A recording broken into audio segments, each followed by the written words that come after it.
The holidays are a time to feel and create joy. And what could be more joyous than the look on her face as she unwraps a stunning new jewelry piece from Blue Nile? How about getting 50% off your purchase? Blue Nile offers premium quality, priced below traditional retail. Their online experts are available 24/7 to answer any questions and make sure you've picked the perfect gift. For a limited time, you can get 50% off at BlueNile.com. That's 50% off at BlueNile.com. When it comes to teaching kids and teens about money, practice makes perfect. That's where Greenlight comes in.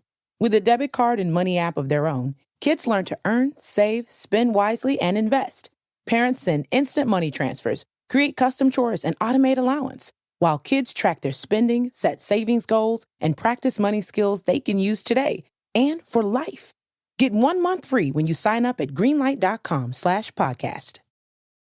Looking for a fun way to win 25 times your money this football and basketball season? Test your skills on Prize Picks, the most exciting way to play daily fantasy sports. Just select 2 or more players, pick more or less on their projection for a wide variety of stats, and place your entry. It's as easy as that. If you have the skills, you can turn $10 into $250 with just a few taps. Easy gameplay, quick withdrawals, and injury insurance on your picks are what make Prize Picks the #1 daily fantasy sports app. Ready to test your skills? Join the Prize Picks community of more than 7 million players who have already signed up. Right now, Prize Picks will match your first deposit up to $100. Just visit prizepicks.com/play100 and use code PLAY100. That's code PLAY100 at prizepicks.com/play100 for a first deposit match up to $100. Prize Picks, daily fantasy sports made easy. Hello, this is international football commentator Derek Ray, and you're listening to the Ranks FC podcast.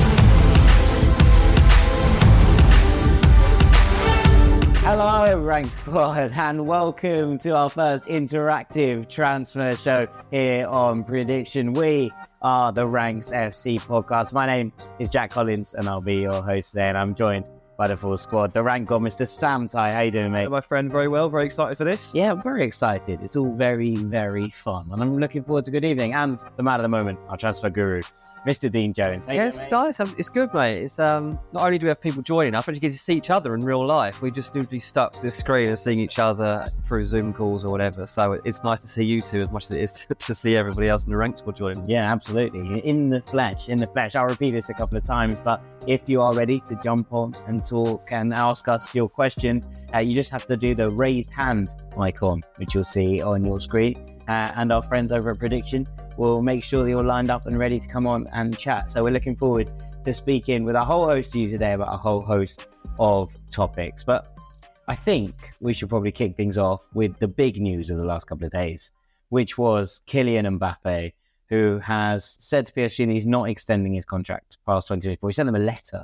It's very old school. I quite like it. But when you kind of look at that and the concepts all around it and what we're looking at with that, PSG now potentially going to have to sell Kylian Mbappé this summer if they want to make any money. Otherwise, he can walk for free next year. Dean, do you want to sort of walk us through the ins and outs and what this looks like in terms of where his destinations might well be? I mean, it looks like a mess, doesn't it? I mean, that's where we're at because PSG didn't expect to be in the situation where they had to sell him right now. But there's no way, it's been made clear, that they want to let him go for free. So what now happens? And Mbappé is saying, I'm not going to force a transfer right now. I don't need to leave right now. But he does. He actually does need to leave right now. Let's be honest, there's only one club primed right now to sign Kylian Mbappé, and it's Real Madrid. I don't know that he necessarily fits bang into that selection right now with the way that team makeup is, but he's going to have to, as you see on on the screen there, the stats attached to Kylian Mbappé, his record at PSG, absolutely ludicrous, right? And to be honest, it doesn't matter where Real Madrid play him, even if he can't play off the left. If he does have to play centrally, and this was his record at PSG, it's a pretty good record to say, okay, I still fancy this guy can go in there and score goals, even if it's not his favourite position. Yeah, I mean, if there's a player worth breaking the bank for, I would suggest that goals and assists combined tally more than one goal or assist per game per 90. We're talking about a very select caliber of player that can achieve this, right? We long talked about it with Cristiano Ronaldo, who managed to maintain the kind of average throughout several clubs and several eras. It was amazing. Obviously, Messi's done it too. And I think Mbappe might be the only other one that can really do this. This is quite rare. And no, it's very rare. Yeah. And he's a very special player. So if there is a player worth changing everything you thought you were planning in terms of a squad for, it's quite possibly Kylian Mbappe. And it's not that Real Madrid are coming from that perspective, right? It's not as if they'd never considered signing him.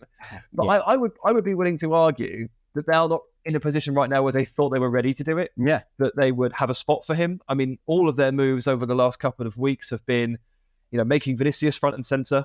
Taking number 7. Yep, the face of the club, take the number 7 shirt. I mean, Benzema's gone, sure, but that doesn't necessarily mean the opening is there, because Mbappe keeps saying that he doesn't want to play up front on his own. It's not that he has to play wide, it's that he wants to play with Olivier Giroud. Yeah, that's it. This is the flat rule. I'll come, but you have to sign Giroud first. Or maybe this is why they're talking about signing Joselu. Joselu is going to be the new Olivier Giroud for Real Madrid. I mean, it is an interesting one, because you look at actually destinations where he might end up. And I would say that right now in football, there is a glut of exceptional left wingers.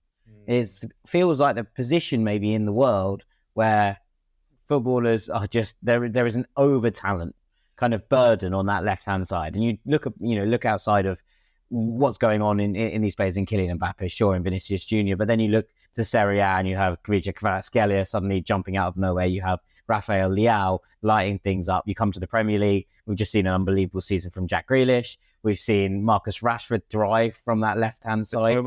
How many teams have a space right now? How many very elite sides, let me rephrase that, have a space right now where they're going, left wing is really the position that we need to invest in? The answer is very few, and that actually makes this quite a strange manoeuvre in many ways. Yeah, again, Mbappe's going to have to accept he's not going to be a left winger for much longer. Like, this is the thing. Like, I've always thought he was going to end up being Thierry Henry anyway, like the way that he plays and everything. And obviously, Henry played wide for a long time and then ended up coming inside. Do you see Grealish asked the other day, Henry, where were you best? And he was like, wide. But you have that ego and that drive, like Ronaldo had it too. You've got to eventually become front and centre and be that man. That's the only way you really become a superstar. And Mbappe is going to have to make that step. So Man United, no, there's not a gap there. Chelsea, I mean, there kind of is, because he's better than like Raheem Sterling, but Chelsea aren't going to do that move right now to get Mbappe. They're not in the situation to do that. It's not even champions. There's not even any European football. Like, Kylian Mbappe is not going to go and do that. There's not a spot. So, like you say, Real Madrid's the only one that makes any sense. It really is. The thing is, right, this game we play with ourselves, like, right, well, who's got a spot? Who's got an opening? There's all the merit in the world in that. But at the end of the day, you can also just come straight at me and say, well, I think Mbappe is the best player in the world. And if you hold that opinion, I think it is perfectly valid. Like, I don't know what the actual answer is, but Mbappe might be the best player in the world. And he's early 20s, mid-20s. Yes. Like, is this not a player that you move heaven and earth for and change all your plans for? And what's his dream club? His dream club is Real Madrid. Real Madrid have tried to sign him at least 2 or 3 times before. Yeah, and he keeps turning them down. It doesn't feel like his dream club. He's so nervous. He has to be ready. It's now, Kylian. You got to go. Yeah. I've got to say, so I'm looking at the odds earlier, right? His odds to stay at PSG currently 1-2 on. Right. Is, I think, approximately -100. Approximately wrong, I'd say. -100 in American terms. I can't use both at once here. It's very difficult. Very tough. Real Madrid 5-2, Manchester United 7-2, and then it goes down to Arsenal and Manchester City both at 25-1, Bayern Munich at 33-1, Chelsea at 33-1. Now, Chelsea obviously have ruled themselves out of this on paper. Whether they were in that conversation or not, to begin with, is a different kettle of fish. But that jump there from Manchester United 7-2 to Manchester City at 25-1 feels like a big jump for a team in Manchester City that are going to have just won the treble, are probably the best team in the world right now, or maybe definitely the best team in the world right now. Maybe definitely. Well, I haven't. No, they definitely are. Definitely, maybe. They definitely are. Famous Manchester City fans, Noel and Liam Gallagher. But you kind of look at that and think, well, they're potentially going to lose Mahrez, potentially going to lose Bernardo Silva, potentially going to lose Gundogan. Does an opening appear here, and Manchester City go, right, let's put the two best young players in the world on the same team. Well, and if they do, That's pretty scary for everyone else. Well, a lot of people thought Bellingham might end up at Man City and like they were going to be in that conversation. He's ended up at Real Madrid. So maybe they get their own back and say, okay, we'll get Mbappe instead. There's no sign at the moment of Man City actually going down this path. But you can never say never. I mean, you think of the ownership, you think of where they're heading, you think of who could actually tempt Kylian Mbappe. Like Man City have got it all. They've got the manager, they've got the status, they've got the structure of play, they've got potentially the position. I mean, he's better than Jack Grealish, so like they could be like, sorry, Jack. Like, well, Jack, enjoy watching your celebrations, but that was the highlight of the season. Jack might be able to take Gundogan. Yeah, it's just kick him inside and play him. It's like where Foden ended up coming on in the final. Like Grealish played kind of that role in his last season for Aston Villa anyway. So you can start to rejig things. Imagine Man City reacted to winning the treble by signing Kylian Mbappe. That's what they need to do to stay there, to win it again. The final's at Wembley next season of the Champions League final. Pep, go back-to-back Champions League titles with Kylian Mbappe. Unpopular opinion. First. I think he'd make them worse. No, don't start. He might be right, though. I think I'm probably right. Well, like Haaland did. No, I don't think... I never said that. A lot of people did. A lot of people did. A lot of people were wrong. I didn't say that. I just wonder if, part of the way that this team works is that Haaland is the centre point, the focal point. He scores so many goals. And so much of Grealish's season has been not about racking up numbers of goals and assists, but actually being that provider, stepping back, having that relationship. If you put two absolutely determined to be the single best player in the world in the same front line, are they going to feed off each other? Yeah, I don't know. So here's the other question. If you play Mbappe on the left and he gets triple marked, and you play Haaland up front and he gets triple marked, the right winger is unmarked. So the right winger is now the best player in the world because he scores 100 goals. Well, there you go. Bernardo Silva should stay at Manchester City if they sign Kylian Mbappe. Reunite that Monaco team. Hey, hear me out. Where's Falcao? What's the Yeah, exactly. Let's get Timu Bakayoko in from Chelsea and Manchester City launching drive. Right. Let's just reenact that. If you want to come on and you're ready to have a chat, then put your hand up in the chat downstairs, and our friends at Preediction will make sure that you jump into this chat. Come and join us. It'll be fun. We're going to have a load of fun. When you do that, make sure that at least your microphone, but maybe even your microphone and your webcam, if you want to do that. Be brave. Then you can come on. Yeah, so it's all very exciting. So I think Ritunje is going to be coming on first. Brilliant. A loyal, old school friend of the Rank Squad. This is it. This is what I'm excited about tonight. We're actually getting to hear from people. Obviously, on like Ranks, the podcast, like we get the comments in on Patreon and stuff, and we start to recognise names and like personalities and who the people support. Never actually chatted to any of them unless they sent us a voice note with their predictions, which a couple of people did do. But come on, people, you're here. Chat to us for an hour. Yeah, this is it. This is the big opportunity. Right, Ritunje's going to be on in a minute, but brilliant. We're I mean, what's your bet on this? If you would stick on a bet on where Kylian Mbappe would end up at the end of this summer, would you actually say Real Madrid? Yeah. Or do you think he stays the season, another season at PSG? I'd say he goes to Real Madrid. I really do. I just don't see how that doesn't happen. Like if you've presented with an opportunity like this, you have to go. Like there's basically like there's turmoil around this now. Like I know people bounce back from situations like this before, and like it's not really the end of the world that you sent them a letter saying I'm not staying for that extra year. But from a PSG point of view, they do seem really, really rattled by this. And they're just like, not again, mate. Come on. How do other fans He did it really early. He didn't have to send this letter in until the 1st of August. No, he has an opt-in next year rather than opt-out next year. I could have just texted. Yeah, he could have just texted again. But he didn't have to make a decision until the 1st of August. The fact that he has made that decision right now. Well, this is a hard deal to get over the line in mid-June. It's even more hard. It's even harder in August. Fine, but do you think it's because Benzema has left Real Madrid? Do we wonder if that's the domino effect? Maybe he thinks that's it. Well, he's seeing everyone's going to Saudi Arabia. It's like a spot's going to open up somewhere. I might as well let everyone know that I'm on the market for whoever they want me to replace because I'm not going there yet. God, he can't go to Saudi Arabia. They'll try. So I think he does end up at Real Madrid too, because nothing good can come of this if he ends up staying at PSG, right? Yeah. PSG don't want him to stay, and Mbappe may not want to leave now, but he wants to leave within the next 12 months. So ultimately, this is coming to an end. He's sort of backed himself into a corner here, which is a difficult spot, but I think Real Madrid are going to save him by spending 100 million on him. Yeah. Okay. Yeah. No, it's going to be interesting. Very interesting. Right. We have our first guest. Let's go. Ritunje is coming on. Very excited to see what he has to say. So I'm going to say, hello, Ritunje. Yeah. Hi, guys. Can you hear me now? We can indeed. All loud and clear, mate. Perfect. Yeah, since we are talking about the treble-winning best team in the world, they're going to have to recruit more because either Gundo or Bernardo or both are going to leave. And we definitely have needed a left back for like 5 years now. So where do you see, like, who do you see ending up at City? Like, and which positions do you think the club's going to strengthen? Because Mahrez might leave too, because the Saudi Arabian League is also interested in him. So we might need a right winger too. Who do you think we're going to get in? DJ, where are City going to go this summer? What do they want? Okay, so obviously they are going to need a left back. So if you watch the Champions League final, you just seen Inter Milan had a left back. He's Di Marco, and they've looked into that. They've looked into it for a couple of months. So there's the potential that comes around. Obviously, in the centre of midfield, there's solutions that they're looking for. Kovacic is one that's already on the cards and it's very close to going through.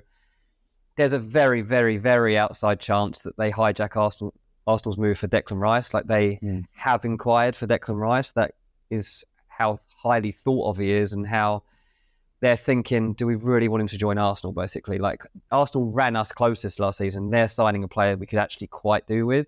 So there's the Declan Rice one, which, again, I don't think that'll happen now. I think Arsenal are too far along, but if they're not going to get him, maybe they still go for another central midfielder as well as Kovacic. Yeah. And then maybe another wide forward. Like, it depends if Mahrez decides to take the money. I don't think necessarily he has to. He actually racked up some really good numbers last season. In the time when it didn't seem a lot that he was necessarily first choice for Pep, he turned to him in some big moments, some big games, and he delivered some massive moments throughout that season for Man City. And they have to be very careful how many players they move on over the course of a summer. So if Bernardo and Gundogan already go, I think you've got to be really careful about also moving on someone like Mahrez who's been part of that project. Definitely. And also the elephant in the room here is, what happens to Joao Cancelo? Does he get reintegrated or does he get sold?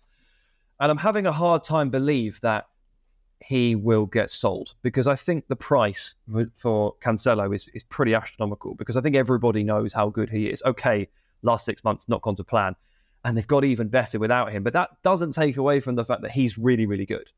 So City, having handed Arsenal 2 players last summer and gone, here you go, here's Gabi Jesus, so have a good one, and Arsenal run them so close.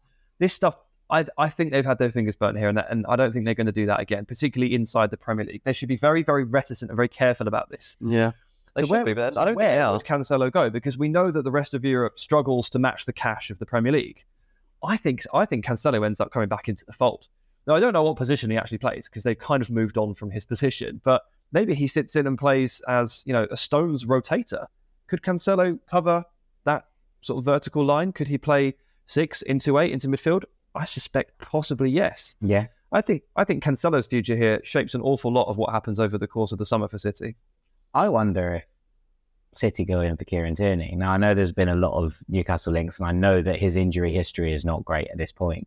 But I do think that what we've seen from him in a Celtic shirt, in a Celtic shirt, but also in a Scotland shirt, when he's tucked in to the left-hand side of a back three to form that extra player, I think he's the kind of player that Pep would love, and also provides a nice little option in there of a left-back becoming a left centre-back rather than a left centre-back becoming a left-back. It just gives them that kind of rotation, City. So I'm interested to see what that difficulty with all this, of course, is that we're basing all of this on what Pep is doing right now with his current structure. Call it 3-2-4-1, and we're trying to put players into that. He might change that system. 4-4-2. He genuinely might change it in the next 3 months. Alvarez and Haaland up top, and that changes things massively. And if you go back to last season, Mahrez was a massive part of this City team last season. He scored some really big goals, sure, but he was also quite a consistent player. He was also a very consistent outball for a switch as well. He was actually a really important part tactically. And now he's not important at all. Cancelo went from pivotal player to loaned out. Things happen so fast in this ecosystem. It's so hard for us to keep up. Yeah, very, very much so. Very much so. And right, there we have some answers for Ritunjay. I hope you really enjoyed that, mate. And I'm very excited to see what City do. Maybe this is Cole Palmer's season. So thank you so much for coming over. Yeah, maybe. See you guys. Cheers, mate. Cheers, mate. All right, next up, I believe it's Ahmed. He's going to come on and have a chat with us as well. Oh, look at this. Ahmed in the shirt. Old school shirt. Love that. To do for the pod. Thank you for doing this. Appreciate the work you guys put in. So what I want to talk about is about Chelsea, for obvious reasons. We've obviously been quite heavy in the news recently, for obvious reasons, because we've got a lot to address in the club, both in terms of incomings and outgoings. So I wanted to focus a bit more on the incoming, specifically in that midfield, recruiting that partner for Enzo. Looks like we're going to miss out on Declan Rice, which is, for me, a big howler because of the fact that he's got those connections to Chelsea and because his best mate, Mason Mount, is at the club, who also looks like he's going to leave. So he's going to be joining Arsenal potentially. Now, we've got Caicedo as our first choice, which I think is the next best available, but there's going to be a lot of competition for him and there's a chance that we don't get him. So I just wanted to ask, if we can't get Caicedo, who would you put forward as a good alternative to be that DM for Chelsea this season? Yeah, it's a great question. Yeah, thanks, mate. That's a really good way of setting it up. I mean, it's interesting. I was coming in today, and I knew that obviously we were going to be talking transfers, and Chelsea was definitely going to come up. So I was speaking to a contact, and was literally throwing up this. I was like, how do Chelsea allow this midfield to completely fall apart? How do you lose Kante, Kovacic, Mount, maybe Conor Gallagher, whoever else I've forgotten, Ruben Loftus-Cheek, maybe even. Yeah, like that's 5 midfielders. I'm not saying they're all as midfielders and Ruben Loftus-Cheek. Listen to it. I'm not saying that they're all as important as one other. That's 5 midfield players. Like, you can't lose all of those and expect to naturally progress and the player be ready, whoever comes in, to take Chelsea to the next level. And use the example of Caicedo coming in alongside Enzo. Like, yeah, obviously a great player, but there's this big elephant in the room of like, is this team going to be experienced enough to straight away lift Chelsea to getting back in the Champions League? Now, I think Chelsea will definitely improve on last season now, but can they actually compete for the title like I've suggested in the pod that they will? And Caicedo has played 1 year of Premier League football. To stick him alongside Enzo, who's obviously like really, really good and everything else, but like having Declan Rice is totally, totally different to going to players like Caicedo. But as this person says to me, when it comes to setting this team up and the recruitment team planning their future signings, they're no longer thinking like the old Chelsea used to think. Chelsea used to plan and buy players and say, okay, how are we going to win the Premier League next year or the year after? How are we going to make sure that we're in the Champions League final either next year or the year after? That's how they worked. Now it's like, okay, how do we make sure that in 4 years' time, all these players are still worth loads of money and we get it all back while we also still compete? That's really, really difficult, because if Chelsea invest in these 18, 19, 20, 21-year-olds like they have been over the last year, and next season miss out in the Champions League again, you're suddenly falling behind in recruitment because players are no longer going to want to be part of that project because they won't believe that there's a guarantee you're going to be back in that Champions League conversation. And suddenly Chelsea find themselves stuck on the outside looking in, this massive project, massive investment that is suddenly starting to look it actually has gone wrong. So yeah, Declan Rice for me is a much, much better signing than Caicedo, or needs to go in there with Caicedo. And at the moment, I don't think they're being linked with players that have enough, so they're that little bit older, that they are 100% as successful next season. True. I mean, I find the Declan Rice thing baffling because they spent 2 years chasing him when they didn't necessarily need him. And now they need him more than ever, and they couldn't be further away from him. Yeah. It is absolutely bizarre. The whole thing is upside down, and it's a big shame for Chelsea and Chelsea fans, of course. I think if Rice is off the table, then Moises Caicedo is the next best option. Yeah, definitely. And if it's not Caicedo, if he ends up going somewhere else, and when we start to run down the list, we do get a little bit cheaper. But, you know, my next suggestion would have been Manuel Ugarte from Sporting. He's not that much cheaper, is he? Apparently. If he's going to go to PSG for 50, 60 million, then he didn't turn out to be too much cheaper. If he's already booked and he's going to PSG, we're moving down to Manu Kone at Gladbach, moving down to Kefren Turan. I mean, the irony of this all is that there's been a player on Chelsea's books all season that I think is just fine. His name's Dennis Zakaria, and no one at the club knows his phone number, and he doesn't come to training anymore. He's not allowed in the building. It's ridiculous. he is fine as a profile to basically play in that midfield spot next to Enzo. And the key really is you need legs next to Enzo. He's really good at lots of things, but he's not the most mobile player. And you probably need a bit of tenacity and a bit of ground coverage around him. That's why Kante would have been good. That's why Zakaria is really good. And that's why Florentino Luis would be good. But I don't think you want to get on the phone to Rui Costa again. I think he'll probably just hang up immediately. I think he might be on the way to jail. So I mean, honestly, like it's going to be tough to negotiate with Benfica again after January with Enzo. But we're down to sort of Kefren Turam, Manuel Ugarte, Manu Kone. But none of that addresses the fact, and I bring this back to Ahmed here, that what Dean said about experience, right? No, it doesn't. Where would you go with it? Because you can look at someone like a Jeffrey Kondogbia, who I think is still, there is life in the old dog yet without being too, pun heavy. But when you look at that, are you going into Kefren Turam and, Manu Kone, or are you looking at players on the other end of the spectrum because this is such a young Chelsea team? Well, we sort of take our lead from their direction, don't we? I'm asking Ahmed. Oh, sorry, my bad. Oh, Ahmed, you're asking me. Speak. Go on, Ahmed. So my opinion is that we should really kind of try as hard as we can to keep Mason Mount, and then by extension, try and attract a project for Declan Rice for him to come in. I think with the fact that we're playing hardball with Manchester United, there is an avenue there where they just never come to an agreement on a fee, in which case you've got Pochettino who's desperate for Mount to stay. I'm really still praying something like that happens. If that doesn't, then you're looking at players like Manu Kone, Kefren Turam, where it's a bit more of a gamble than an assured, reliable option. One question I had was about Youssouf Fofana, who I think is he the one whose contract is running down. So he played for France at the World Cup, so he's got a bit more experience. Is he someone who could be a potential option as well? Yeah, I think his contract ends this summer. I think it ends next summer, but it might be winding down, as you say, which is a fair point. Yeah, I think there's joy there. I think if you're going to sign someone of that profile, you're in the same room. I think you'd put Youssouf Fofana, and I really like him, and I like that Monaco midfield a lot. But if you're looking at that, you're looking at Thuram, you're looking at Manu Kone, and I would say that these are players in the same bracket of where they are right now in their career. True, but as you said, it's like one has played at a World Cup.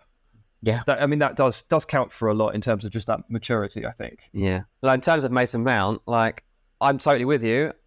I can't believe they're allowing this to happen. Like this, despite everything I've been fed for the last 3-4 months, like he's going. I've been like, yeah, but he won't really because he's just Chelsea. You don't allow a player that came through to just go and join Man United like that. And again, like you come back to like the fee for Mason Mount, and Man United say, okay, £40 million. Chelsea like, no, this player's £70 million, and they're like, no, he's not. That's fine right now. It's off season. The transfer window literally opens today. You can knock back an offer for £40 million today, and that's fine. In a month's time, Mason Mount is still a Chelsea player, has no signs of signing a new contract, is not part of the pre-season plans. Man United are like, are you taking this money or not? And they're like, no, we want 70 million. You lose negotiating ground straight away. So as soon as we get to pre-season, if Mason Mount is still a Chelsea player, there becomes less and less chance of them striking a deal. So Chelsea are going to have to accept this ain't going to go above £50 million. There's no way that it's going above £50 million. Like it shouldn't either. Like that's, if they're going to allow this situation to come around whereby they want a player to have resale value or that is it, you have to leave Chelsea, they have to also accept that you're net getting above £50 million for him. Yeah, I think that's fair enough. I also think that if Chelsea are like, this is a £70 million player, then you need to pay him £300 a week, because those two things don't exactly the same way that they would do normally. Poor Mace. Money Mace making money. Right, Ahmed, thank you so much for coming on. Yeah, wicked, mate. I really appreciate it.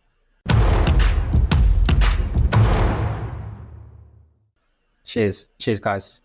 That's all right. Wicked. Yeah, lots of work to do at Chelsea. There's bits. Yeah, Melon of the season, Todd Burley, as he was been crowned today on Ranks FC, has to really figure out how he fixes this problem, because he has got massive issues on his hands, hasn't he? Yeah, I mean, Moises Caicedo, we spoke about it right at the stop there, and we've got Michael coming on in a second, so I just want to talk about it briefly. But because Caicedo's still the favourite, if you will, to go to Chelsea, 6-4 to go to Chelsea, 7-4 to go to Arsenal, 6-1 to go to Manchester United. And so it does feel like Chelsea is on that. I really see Chelsea as a strong destination for him here. And I would have ordinarily believed that Arsenal were ahead, but surely, I mean, I might just be completely wrong, but if Arsenal were going to close a deal for Declan Rice at 80, 90 million, can they genuinely afford to go and put something together that's quite similar for Moises Caicedo?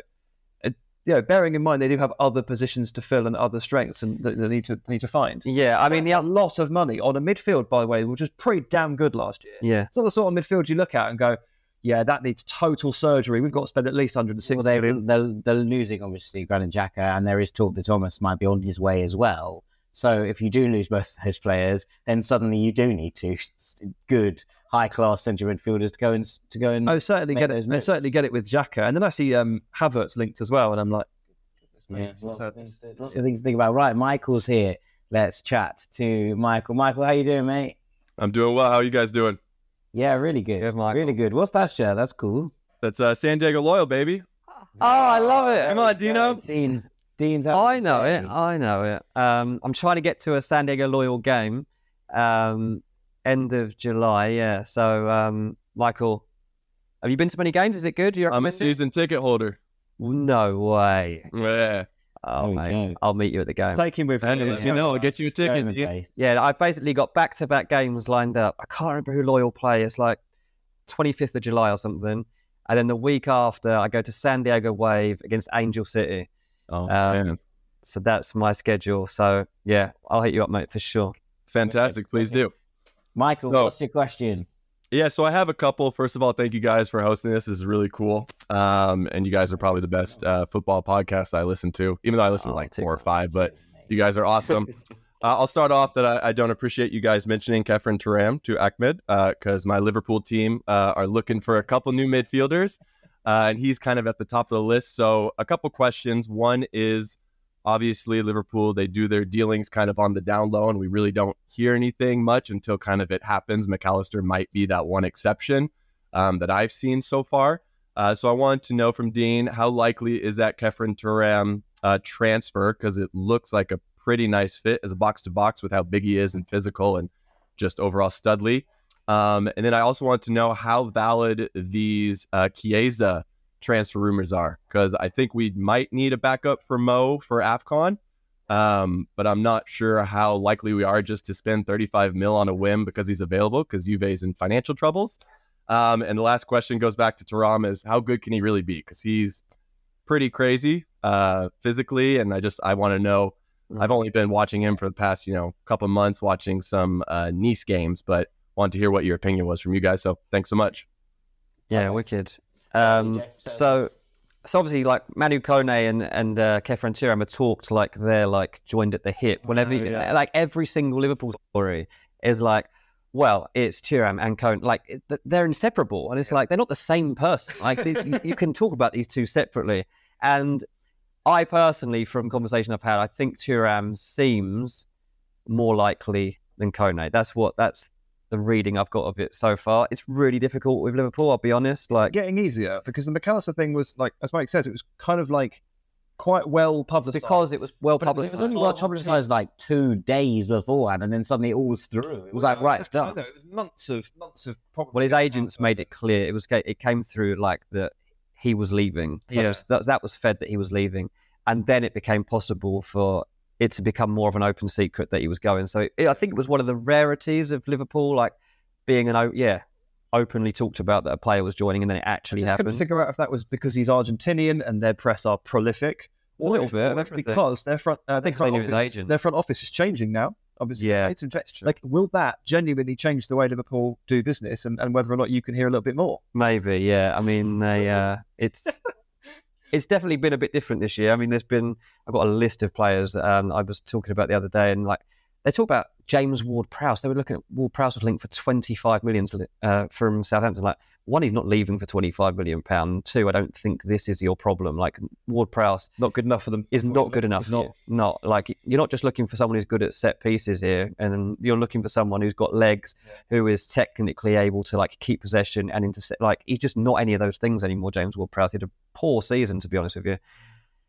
I wrote in like February, March that they'd started to scout Palhinha. I didn't even want to write it because I was like, actually, this really fits with what I need to do.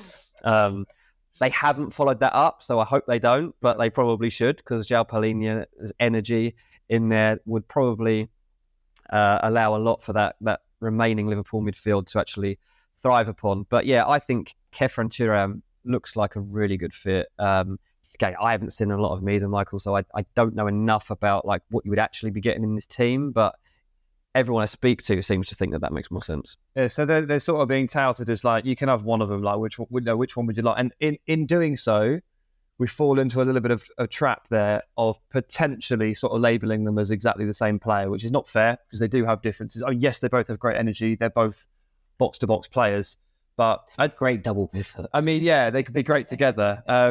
But Khéphren Thuram, I think, is probably, I'd say, softer in possession. By softer, I don't mean easy to tackle. That's probably a bad way of putting it. I'd say smoother. I'd say smoother on the ball. Well, he's more glide. I think he's more press resistant. I think he does glide. I think he takes the ball under difficult circumstances and he can move and just beat a man and start to transform the way you're playing in terms of like take you from defence to attack really smoothly.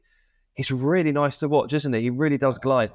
And Kone, he's not terrible at that, but I actually don't think you're necessarily passing him the ball while he's double marked.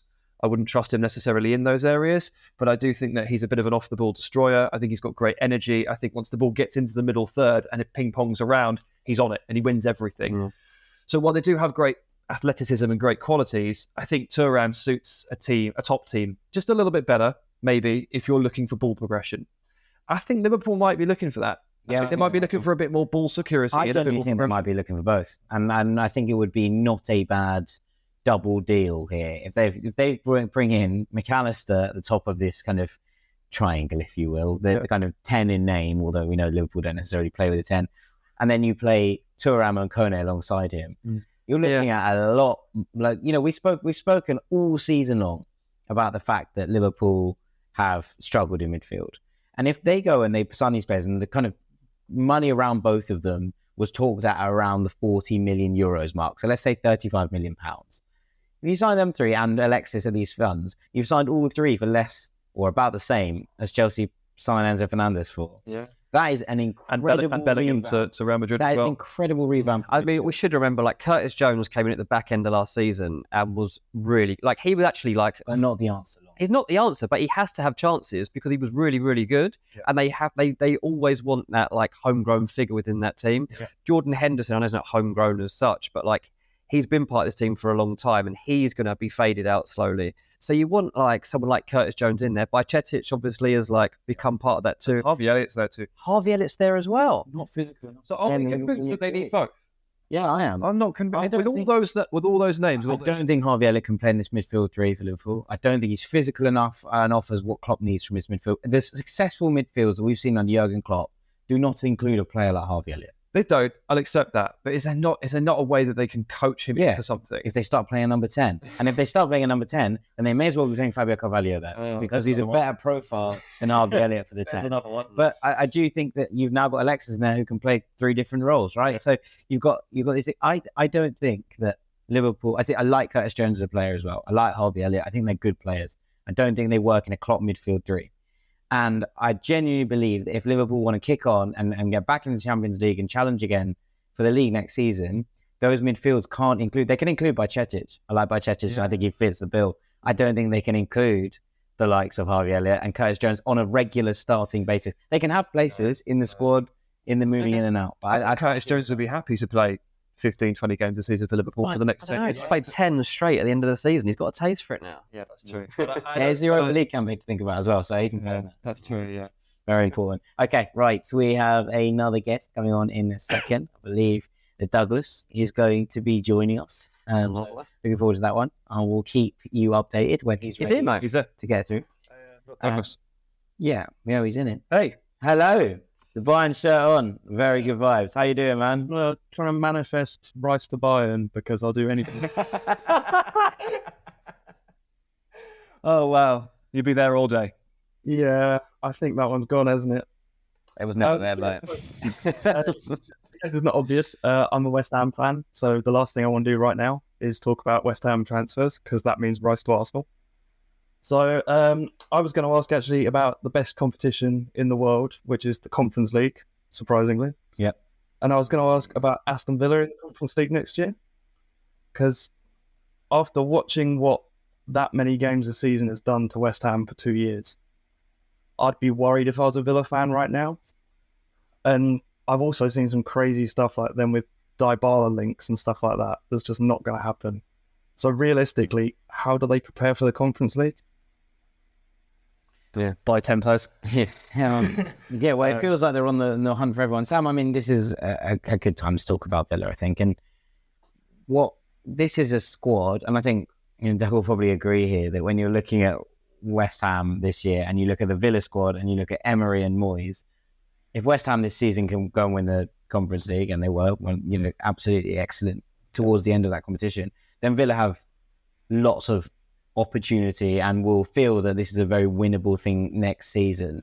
How do you deal with that when you've now also got the back of a kind of, we should maybe be finishing top 8 at the same time? That's a difficult balance to strike. It's really difficult because not only that, but you've got this potential for maybe 15 extra games. Villa will be okay in domestic cups because they don't get past the FA Cup third rounds. They don't need to worry about like another cup run. They're contractually obliged to bow out in the third round. But the Europa Conference League, could be another 15 games. Then you've got 38 in the Premier League, and the competition in the league for where Villa want to be, I'd say probably at its absolute peak in the last 20 years or so, because they finished 7th, and aiding that was Chelsea finishing 12th and Tottenham finishing 8th, because Newcastle have stormed the castle, and Villa are sort of trying to chip their way in as well. So what have you got? You've got 9 clubs there that think they're top 7. So something's got to give. And it will be Villa and their league season if the Conference League starts to extend into February and March. Because as you well know, eventually a manager will have to start prioritising a competition. He basically just has to pick one, right? And inevitably for a club of Villa or West Ham stature, you pick the European adventure because it's a potential one in a lifetime. I would say that they need 2 players for every position. They can't afford to do that. They won't do that. I mean, what I would also say is, going back to the fact you support West Ham, they didn't recruit the way they've been recruited. Like bringing in Scamacca, who didn't fit with David Moyes' philosophy. That Scamacca's a really good forward. Yeah. And he's going to be, like, whoever he goes and joins, if he goes and joins Roma, I think he'll do brilliantly for Roma. But also, I think that they should sell him and get as much back in for him and reinvest that. And I think that would have solved a lot of problems if West Ham had a striker they could actually use properly during the course of last season. Even bringing Danny Ings to be honest, Ings wasn't even used as much as I expected. I think that Aston Villa, definitely are prioritising centre-back. So, Pau Torres keeps being mentioned. Harry Maguire has been mentioned too. I mean, I don't know either of them. Think that, maybe either of those are the answer, but, they're the ones. We're talking earlier about Nicholas Jackson. Is he a good profile fit for Villa? Probably is. Probably is exactly what they need to be looking for. I'm told that, a wide forward, but also an adaptable one is something they're going to look for. They need somebody to take some of the burden off of Ollie Watkins, obviously. So I think that is going to be interesting too. I'm not sure making Europe this season was the best thing that could have happened to Villa. I said it at the back. I was like, I kind of think they need to just miss out. But then again, they've got Tielemans. They're into a different ballpark now of players that they can actually go and sign. So you've got to weigh it all up. It's a strange one because I feel like they need 10 players, but I know that they want to sign 4 really good ones to improve. Yeah. And I also appreciate that strategy because you want to get better, so you need to sign quality. The key thing here is the youth coming through. This is the point we'll end on here, is that they've got Philogene Bidace, they've got Aaron Ramsey, they've got Cameron Archer, they've got 3, maybe 4, Tim Arobanen, who was on loan at QPR, 2, maybe 3, maybe 4 players that can come in and flesh that squad out. Those numbers are everything, as you well know, when it comes to those Thursday night games, particularly if you have to go to Bulgaria or something like that. Cameron Archer coming in and playing 90 minutes there is absolutely... Yeah, and anyway, look, West Ham, you might have Harvey Barnes soon, so you should be happy, mate. Yeah, I mean, you could do a whole podcast on West Ham recruitment. We'll try and do it over the summer for you. We will do. Oh, mate, thank you so much for coming on, Doug. Really, really appreciate it. We're going to keep things rolling. But you wouldn't trade that Conference League win for any league position, would you? So that's what Villa fans do have to look forward to. Just a reminder that if you do want to come on, you're ready with your mic camera, click the raise your hand icon, and the wonderful group of lads at Preediction will sort you out. Right, Dom's on next. Dom, how you doing? Hi guys, can you hear me? We can, mate. Yeah. Excellent, thanks. Guys, I've been a part of the rank squad for probably a couple of years, but it's the first time I've been in touch, so good to speak with you. Oh, ledge. Oh, great stuff. How you doing? Appreciate it. Yeah, I'm a Chelsea fan, so apologies to the rest of the audience who've had to listen to a second Chelsea fan asking questions. But I guess really, I do think the midfield number 6 position is probably for me the most pressing concern. But also we need to get goals from somewhere as well. And I'm not sure Lukaku will end up being the solution. I don't think that probably works for Chelsea fans or Lukaku realistically, based on the past.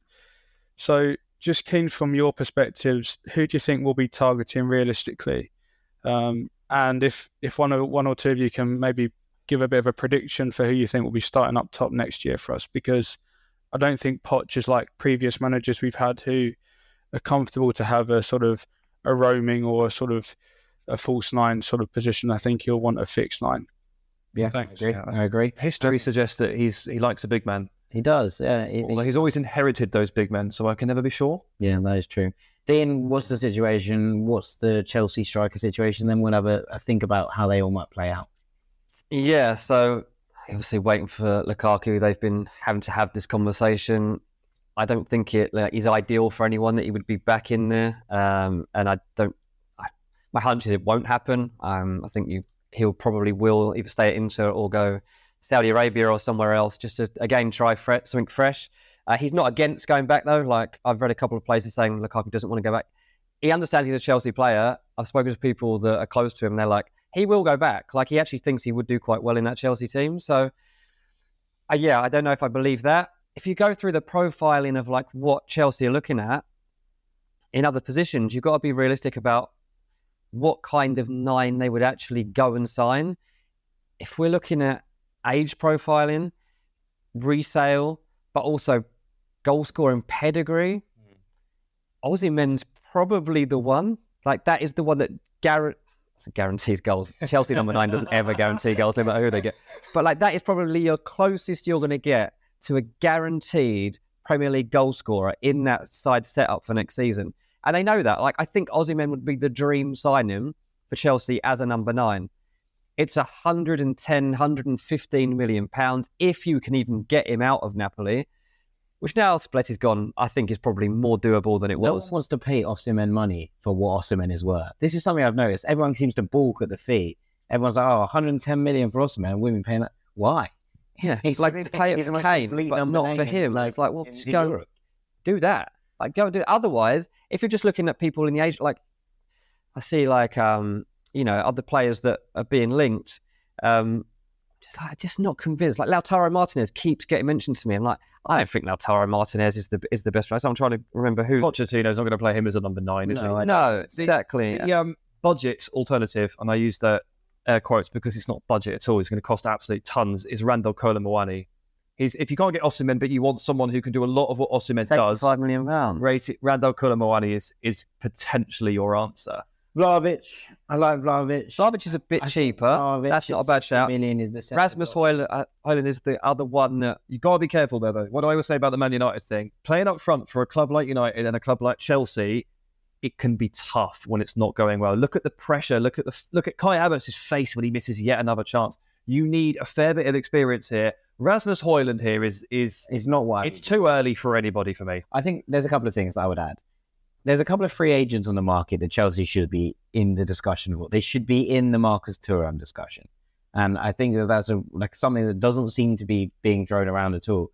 The other one that I think that Chelsea might sign, not as a first choice 9, but as a backup, is I can see them entering the Alfredo Morelos conversation. Really? I think, and look, I think I'll be really interested to hear what Dom says about this. You have to be a certain caliber of person to thrive in the number 9 role at Chelsea. And the people that have thrived in the number 9 role at Chelsea are nasty pieces of work. And Alfredo Morelos is a nasty piece of work. I think him as a backup option on a free is a bit of sensible business that Chelsea should be involved in. What do you reckon, Dom? That's pretty out there. I don't think I've heard that suggestion before. I do think certainly Jack's onto something. There does seem to be a intangible element to what a striker needs at Chelsea. I do think Osimhen probably has that because of his background, the way that he fights for every ball. I see a lot of comparisons with Costa in some ways when I've seen Napoli play this year. Just the way that I think he runs the channels and does a lot of work. Morelos, I'm not really sure whether he'd want to be a squad player. I don't even. Yeah, don't worry about that. I actually think Marcus Thuram is only good enough to be a squad player for Chelsea up front. I don't think he's the number 9 that elevates them. I think he's a good player, but if I was Chelsea and if I was Pochettino, I would want to aim higher. Yeah. Is the answer Harry Kane? Do you know what I'm surprised is no one actually ever tries to get Mitrovic from Fulham. No one ever tries. And he's got that nasty element. He's got the nasty element. I would really like him. He would work so well. But don't get me wrong, if Mitrovic joined Chelsea, very cross. I'm done. I'm done. Clear. I won't watch football ever again. Dom, you hear this? This is possibly your fault. But he has been mentioned to me before as someone that they have profiled and they do like for his suitability to what they're looking at. And as you say, he's got the aggression. He's played in the Premier League for ages. He's got a bit of everything. No one ever knocks on the door for. I think they just accept that Mitro's at Fulham for life. I hope that's the case. I think you have to be. If Fulham was to sell Mitrovic, we turned down a 50 million offer 2 years ago. Since then he's like the 8th top scorer for club and country across Europe. I think you're looking at now a 60 million bid minimum, and for 60 million, I think you'd probably be like, for 10 million extra, I can probably elevate the level a bit further, and that was probably why people aren't knocking on the I don't want this to happen, I'm just saying. Okay. So far, you've managed to try and give João Palhinha to Liverpool and Mitro to Chelsea, so I'm starting to wonder what's going on. I'm worried. Dom, thank you so much for coming on. It's going to be a big summer for Chelsea. That's what we're excited to find out. Cheers for jumping on me. Right, Alan is here. Alan, how you doing? I'm great. Doing well. And yourselves, guys? Yeah, we're good, man. Dean, you owe me a signed melon, by the way. Check your Twitter. Signed what? A signed melon. A signed melon. Probably. Can you send those in the post? I have a couple questions. Yeah, a signed melon. I have a couple of questions here. First, with Declan Rice possibly going to Arsenal. There's a lot of reports that Edson Alvarez is going to go. And maybe Man U. We'll see that. And then my other question is, should the MLS just get rid of the cap space with Messi now going over there? It makes no sense. That's a different question. I love the variety. We're really mixing it up. Let's start with Messi, and we'll come back to Alvarez because I like that question a lot. Nice one. What was the Messi question? Should the MLS get rid of cap space? MLS get rid of cap space? Yeah, I mean, for me, it's the way that you start to progress from here. It's worked to a certain degree, and I think that there's a lot that MLS now need to move on from. You can see on the screen, this is what we're getting now landing in MLS. Imagine playing 74 MLS games, what that goals and assists is going to read. It could be double. 74, It could be double. So that's feasible. But yeah, MLS, there are so many things that need to be changed. The Americanization of it, I understand, is something that's dear to them, but this isn't like their other sports, is it? And I think that, for me, it needs to move forward. It's exactly as complicated as dead cap money and all sorts of other stuff in NFL, salary caps. And it's, in a football perspective, from a soccer perspective, it's pretty mind-boggling. I would argue it stunts the ceiling. That's the problem. Definitely hold it back, a ceiling over the league. I don't know if they're ready to do this sort of thing, but obviously with Messi, he's a DP, right? So you can. Yeah, but there's this thing whereby there's some players in the team running 60 grand a year, and then there's Messi. You're okay, these guys who are at the bottom, surely they shouldn't be the bottom of the bottom of the bottom. They should be happy to be given 60 grand a year to run for Messi. Yeah, but this is the thing, because you have to balance out the squad in this way. Because they have to balance it out by having these 60 grand a year players to get the other, you're just drawing the quality of that play down. Everything needs to be elevated to make it a better quality all-round product, doesn't it? I mean, the whole thing is geared towards scoring goals. It's entertainment, right? It's very much entertainment first. It's let's let teams have 3 wicked attackers.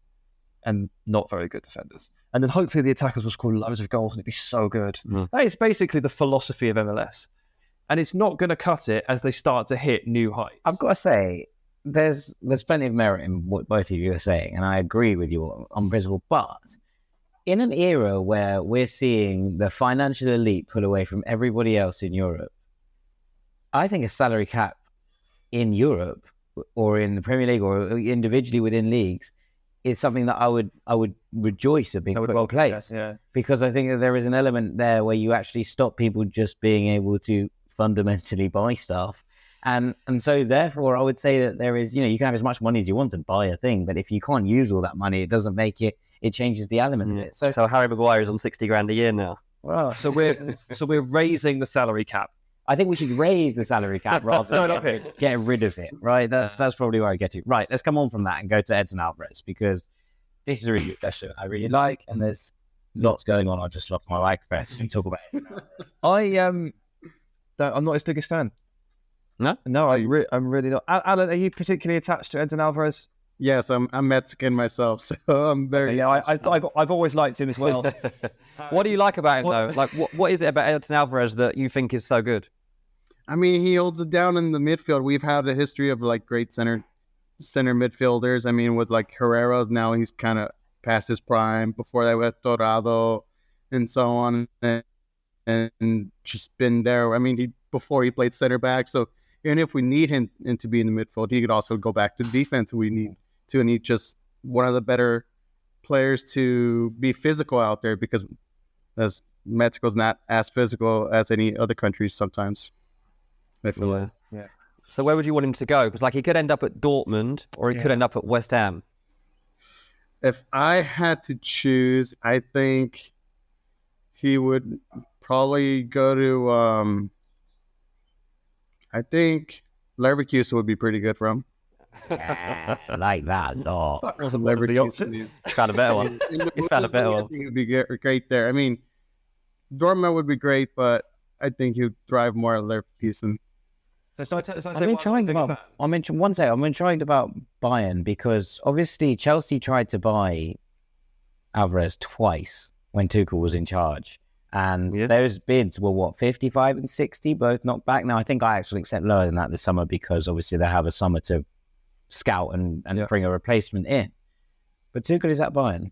And if he watches Borussia Dortmund starting to get into this bidding space for Edson Alvarez, I do wonder if he goes, no, not for me, thank you. All right, then. You speak to any Bayern fan and they'll tell you that they really need more defensive stability from midfield. They're actually quite over Goretzka, seemingly, and they want Kimmich to be partnered with someone like Edson Alvarez. Yeah. Now, I'm not his biggest fan, because I think he's quite boring to watch, and that shouldn't really be a criticism, because as you rightly say, he holds the midfield down really well. He does the dirty work. He does the basics.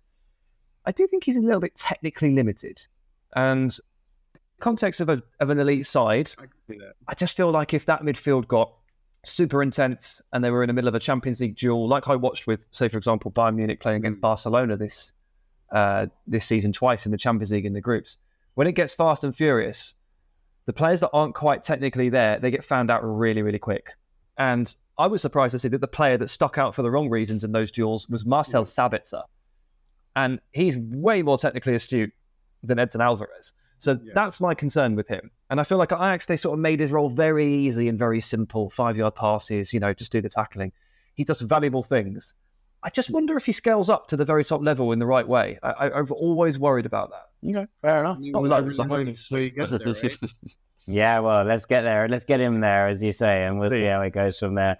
All right, thank you so much, Alan. Real pleasure to have you on, mate. We're starting to get towards the end of things, but we've got some more people to chat to before we finish up. So we'll try and speak to. It's mad that the window only opened today, and there's so much to actually cover. Yeah, it's wild, isn't it? Like 2.5 months left of this. Cool, and the rest, mate, and the rest. And then we'll have some season to talk about as well. Lots of exciting things going on. So, true. Lots about those things. How are you feeling about the summer in general, Dean? Because scared. It is set up for a big one. I've got a lot of work to do. I've got a lot of things to chase. I mean, just in this conversation, we haven't addressed yet the fact that suddenly today we get arriving here and it's reported that Barella might be on his way to Newcastle.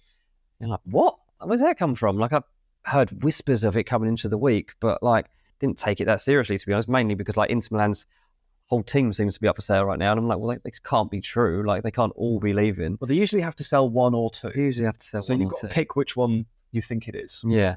But I don't think I've just believed that Barella would never come to the Premier League. Suddenly, like, it's talked about £50 million. Barella's going to Newcastle. I'm going to be a bit skeptical about it right now. If you are reading those reports, I've checked it out, and Newcastle basically seem very confident that this is happening.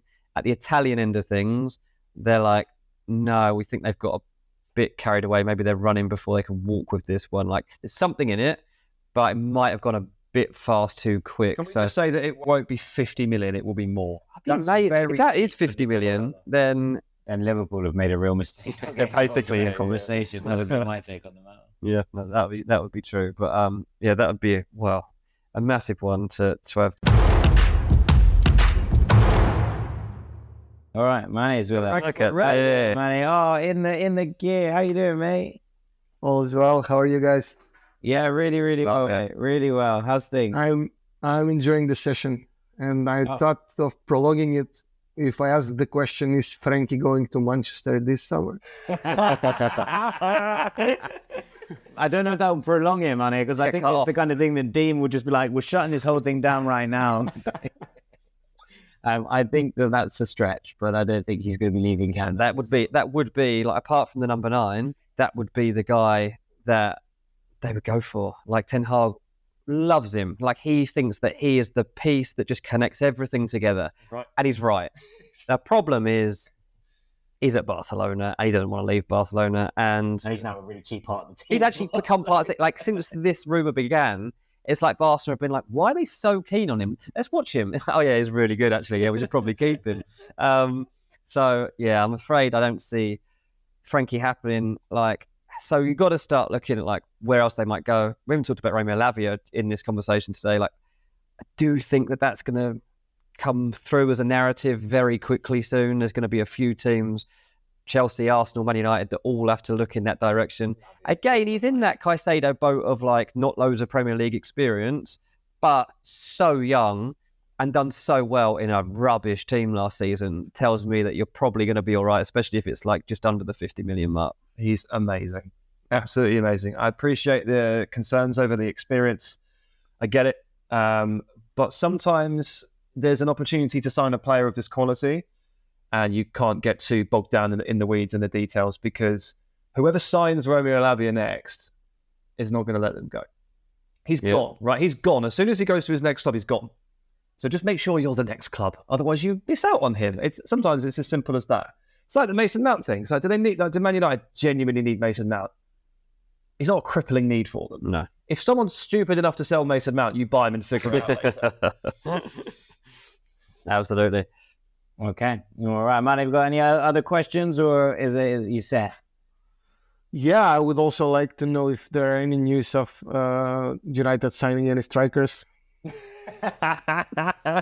He's called it just a one. Very reasonable. Gonna say, you want the full list? Yeah, let's have the list, Dean. How strikers are United linked with right now? I've got a list I constantly have to go through every day and just make sure. Victor Osimhen, Dusan Vlahovic, Gonzalo Ramos, Kolomuani, Lautaro Martinez, Rasmus Højlund. That's the list beyond Harry Kane. Harry Kane will not be joining Man United. There is 1% chance. I wasn't going to say 0. I did that once on Nicolas Pepe. This is new. What, Harry Kane? Well, they're not like new, but Nicolas Pepe. Nicolas Pepe did join Nicolas Pepe. Actually, Tottenham are not interested in this. Like, Daniel Levy's just not having it. Like, United, like, Kane's purpose, isn't he? Imagine bringing Harry Kane's goals into that team. It's everything. Man United, I mean, there are reports today that this is the case too, like, ready to give up on Harry Kane. I don't think it's that they're giving up because they don't want him. It's because they know they can't get him. Look at that goals record, season after season after season. You know, it was a one-season wonder when he got those 21 goals. We thought that was going to be as good as it got. Been absolutely insane how he has managed to keep the consistency in terms of finding the net. Like, I remember interviewing him in that season, and it was a bit of a joke that he'd done so well. Like, we were like, it's this lad that's been on loan at like MK Dons and Norwich and stuff. And it was like, whoa, you did really well. Well done, mate. Like, yeah, cheers. And when he made his breakthrough in the Europa League, he was in goal. I was there, and Harry Kane was in goal. But yeah, speaking to people, like, they're just like, Daniel Levy just will not sell him. And I think the fact to United or to anyone? They're saying to anyone, like they are saying right now, Daniel Levy will not sell Harry Kane at all this summer. Like, they're saying, I'm told there's no chance. They just won't sell him. So the only way that changes is if Harry Kane properly kicks up a fuss. So we'll see. Like, obviously he's on international duty, then he goes away on holiday, then we get to pre-season. That's the moment. Yeah, there's a lot there, mate. There's a lot there. But if you were getting a United shirt with Harry Kane 9 on the back, don't bother. Okay. A sensible manoeuvre. That's true. Mane, thank you so much for jumping on. You guys. I really appreciate it. And Arman is going to be joining us in a second. So, I mean, that is not necessarily news, I would say, DJ, to me, but it's definitely... I think people always expect that there's going to be a chance. I think, like, if you put down 100 million, 100 million, you could get him.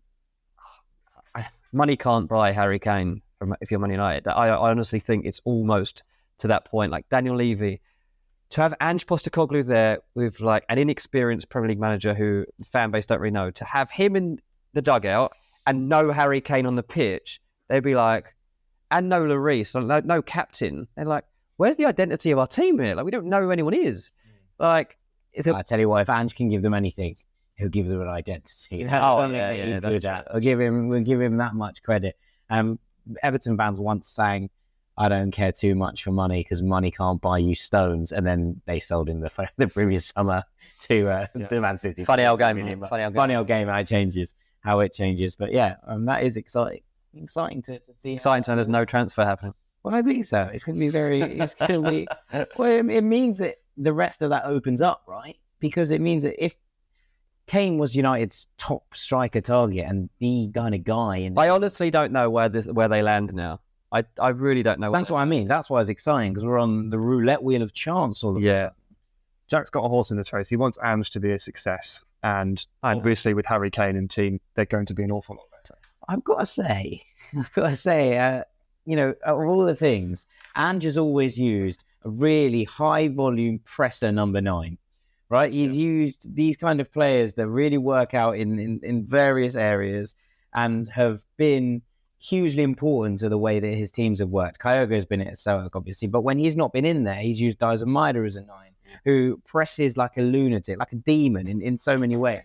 And actually, what I've seen from this Tottenham side, I actually really like the idea of Richarlison as a 9 under Ange. So I Kane as a 10. Well, yeah, I mean, you obviously find a way to play him in there, but if he lost him, I actually do wonder if that he gets a little bit more leeway, because people are like, well, he's lost Harry Kane. You know, he's having to redesign this team from the ground up. Does that actually give Ange a little bit more wiggle room to work with, because he's not as expected to be straight off the bat successful all of a sudden? I think it heaps the pressure on even more. That's the thing. Harry Kane is a get out of jail free card, maybe 15 times a season. Genuinely, Spurs could win 15 games in a season that they don't deserve to win and don't play well in, but Harry Kane scored. That's the problem. And having that crutch while you try to assert yourself, that's what Levy can't lose. That's the key. That's what he can't lose. It's just too much of a risk on his part. And yeah, it's a risk because in a year he loses him for nothing and he has to replace him. Like that is equally as risky. Yeah. But to know that Kane might get him into Europe and might stabilise things, and they've got another year to figure it out, apparently is more important to him right now. Okay. Alrighty, right. We've got another retro Chelsea shirt, and Armin is with us. How you doing, mate? Hi, good. How are you guys? Yeah, very, very good, mate. Very, very good. Very nice to see you guys in person. And great to talk to you. I had 2 questions to ask. One is for me, and one is for the friend of the pod, Lucas. No, the second one can't be. Sorry. He is in the live, but he's in a difficult situation to ask a question himself. So okay. Yeah, he's driving his Amazon van. All right, far away, mate. The first question is that is there any other reason than wages that Mount would leave Chelsea? Because I thought of him as like a Lampard figure in Chelsea to like stay there until end of his time there, like 35 something. Yeah, that's a really good question. Dave? I mean, the problem with Mason Mount right now is he comes across as like being like a money grabber. Like this was all about money. It's not about needing money or wanting to be like richer than everybody else. It's about being appreciated and being rewarded for what he's given back to Chelsea in accordance to what other people on his same level are getting. So Reece James is elevated to this wage of £270,000 a week. Mason Mount's offered £200,000 a week. They're like, why is our player worth 70 grand a week less to you than Reece James? Like, where's the disparity here? They couldn't get their heads around why that would be the case. Can I try and answer that for them? Reece James is potentially the best right back in the world within 2 years. Mason Mount is never going to be the world's best number 10. Maybe. But from the 70 grand a week difference is a lot. And on top of that, they were making signings like Raheem Sterling for, again, £300,000 a week. And looking at, Koulibaly was coming in. They had, who else signed on big money? Kai Havertz probably wasn't. Cucurella. Enzo Fernandez. So all these people came in and they're all earning way more than Mason Mount. And he's still offering £200,000. It was more a respect issue. It's more that they felt that they were more deserving of a better contract offer.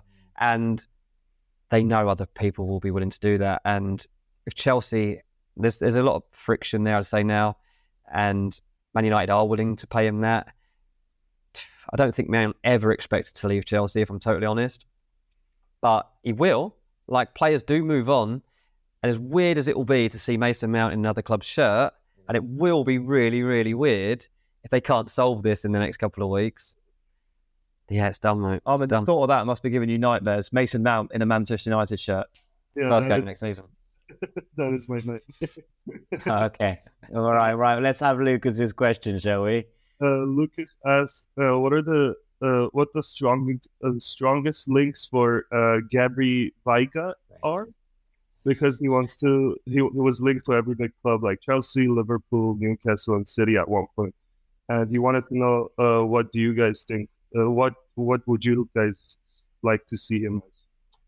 Yeah, I mean, you might as well talk about him as a fit, to be honest, because I don't think anybody just passing it on knows where he's going to go. I mean, there's even beyond that, like Newcastle. He's one of those players who has played in numerous different roles, and we've seen, we've talked about Alexis playing 6, 8, 10 earlier. We've talked about Jude doing it in the past. So we've seen Gabri Veiga do something similar this year, but I think he's best in a more attacking role, in that sort of 8, 10 hybrid role, in a sort of Barella-y role.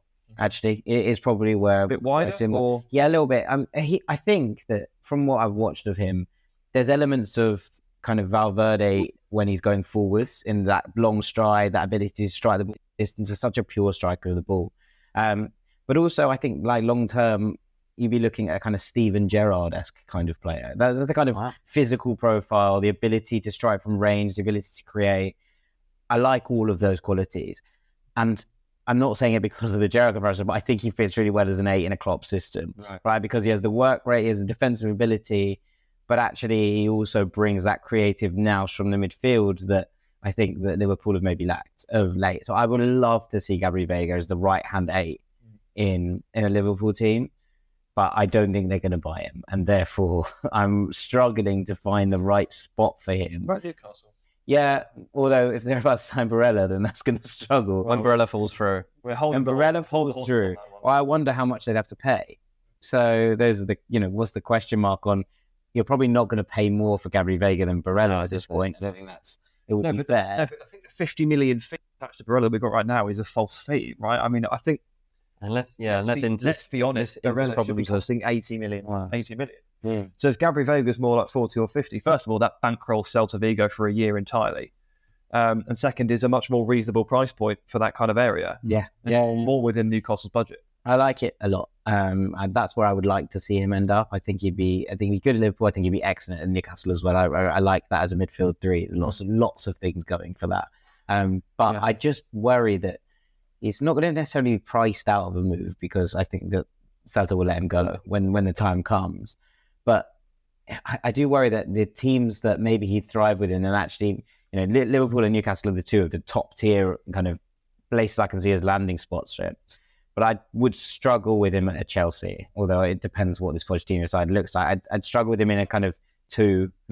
He'd have to be the 10, and if you're buying a 10 to go alongside Nkunku and have it, I'm not comfortable there. Yeah. I'm not 100% comfortable with him at Manchester United, because I think that Bruno Fernandes swallows up so much of the creative hub of that team, and you don't necessarily want him as that Eriksen figure next to a Casemiro. That doesn't work for me either. I'd like him at City, but he'd be behind Kevin De Bruyne in that role, and be out Calvin Phillips, mate, for a spot on the bench. So that's a little bit uncomfortable. So I think he just needs to go somewhere he's going to get minutes, and it's going to be difficult to put him in a place where he's going to get minutes at the price I think Celta value him at, and that's where I think Newcastle's the answer there. Well, there we go. I think it's Newcastle, and I think everyone would be happy. Lucas would be delighted. Lucas will be absolutely over the moon to hear this. Armin, thank you so much for coming on. It's been a real pleasure talking to you. Not so much. Oh, good. I think we might have a couple more. Let me just check. Eric's coming on next. So Eric's just being loaded up into the We're in added time. We are in added time. It's a World Cup game, isn't it? Yeah, we're going through as many as we can possibly get to, but Eric's lined up next. Looking forward to talking to Eric. But I like that, out of nowhere. Gabri Vegas. He's been linked to Newcastle, hasn't he? Everyone's been linked. Yeah, that's true, yeah. Also, Dean, what was this thing with Newcastle? I heard earlier that there was FFP regulations suggesting how many players they could sign, not necessarily for how much, how many players. And I was like, that surely doesn't add up. But I saw some reports coming out of the Telegraph, etc., that they were only able to sign 2 players this summer. Yeah. It seems like a lie. I mean, it doesn't add up, does it?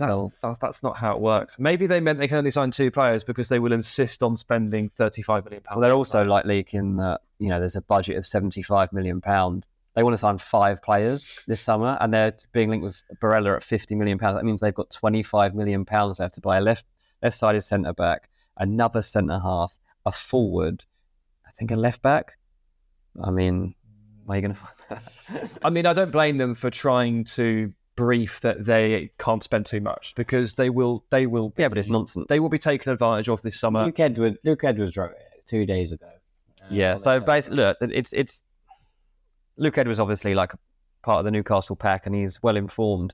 There's like 4 or 5 different sources at Newcastle that feed different journalists, different stories, and so they all come from different angles, and the answer is usually somewhere in the middle. Like it's really difficult to manipulate the coverage of Newcastle, because there are different leaks that come out. Okay. All right. Well, there we have it. We are learning as we go on the job at this point. It's Nathaniel at the back post, apparently. Nathaniel at the back post. It's all gone mad. Right. Second. Is Nathaniel with us? Nathaniel, are you there? Yes. Can you see me? Yeah. Oh, what's going on? Man, listen, I've been listening to you guys from the very first day. I've been watching you guys, or listening to you guys from the very first day you guys started, man. Like, you guys are so incredible. I appreciate what you guys do, man. I appreciate it. Oh, thanks, man. Awesome, man. This is a perfect ending. This is the best. Feed our egos. All good. What's your question again? I appreciate it, man. You guys are incredible. My question is there any way that you guys see Leon Goretzka coming to Man United, or what other big midfielder you guys see coming in the future? Yeah, I like this. I can't believe that he's even might be up for grabs. We spoke about Bayern earlier, right? And we talked about the fact that the fans are just quite tired of Goretzka. So I suppose that ties into. So they've had Sabitzer. He's done pretty well. Yep. Well, Goretzka's better. Yes. Goretzka's always been a better version of Sabitzer. Not exactly but he's better. He's definitely better. Yeah. So, yeah, I mean, this is great. If you suddenly go into next season with Goretzka and Mason Mount, it's a massive squad upgrade from where you are. If you've got rid of McTominay and Sabitzer, or Fred, if that's what you've lost, or Fred, yeah, whatever you. So I think that if the opportunity genuinely is there, which is being suggested from German sources that he is available, absolutely go for it. Like, it's perfect for Man United heading right now. Like, it's not the ideal. It's not like we sit here and we talk about Man United's needs, and we know that Eriksen's been shoehorned into a deep progressive role because they didn't get Frenkie. I'm not going to sit here and tell you that Leon Goretzka is the answer to those problems, but it is a little bit. It's about half fix. It's a plaster, and it's also a player that, true to my ethos, if he's for some reason he's on the market and someone's stupid enough to let him go, they can pay. Yeah, and go and get him, because Goretzka's a brilliant player. He's also a big player who's played at top level, who's played in Champions League late stages, who's won Bundesliga titles. If you're trying to change the culture, then I think that these are the kind of players you bring in. I think that's right. I mean, look, I think the perfect six for Manchester United, or 6-8, if you will, at this point, is Romeo Lavia, in that he can learn from Casemiro while also playing alongside him. He can do both roles. He can be kind of shaped into that long-term Casemiro replacement whilst playing alongside him for the time being. And that's a nice duality. It's really hard to find that progressor who's also experienced, who's also then available. Like, I always point to Ismail Benacer in this situation. I don't know, did he get his contract sorted with Milan in the end? Yeah, I think so. So that's probably off the table. The shortlist is so small. I know that we want experience, but Romeo Lavia is such a good player. Yeah, if he's on the table, United should be all over that. That was a wicked question. Nathaniel, thank you so much. That was amazing. Thank you. Good to see you. Absolutely incredible. Great to chat to you. And on that bombshell, we are actually going to call this a day. Thank you so much to all of you for tuning in today. Thank you to everyone at Preediction who's helped make this a reality. Thanks to our producer in the studio, Mr. James Lorenzo, who hasn't been on screen but has been doing the business from over there. Absolutely. Thank you very much to the rank on Mr. Sam Tai. Cheers, buddy. This was fun. It was lots of fun. I had a great time. Thank you very much to our transfer guru, Mr. Dean. Cheers, mate. That was good fun. I liked it a lot. I've been Jack Collins. This has been Ranks FC on Preediction, with your interactive summer transfer preview window show. We hope that you will join us again on here later in the summer. We're looking forward to trying to make more of these things happen. Thank you so much for everyone who bought tickets, everyone who's tuned in on Twitch, and everyone behind who helped this happen. Take it easy, gang. When it comes to teaching kids and teens about money, practice makes perfect. That's where Greenlight comes in. With a debit card and money app of their own, kids learn to earn, save, spend wisely, and invest. Parents send instant money transfers, create custom chores, and automate allowance, while kids track their spending, set savings goals, and practice money skills they can use today and for life. Get 1 month free when you sign up at greenlight.com/podcast.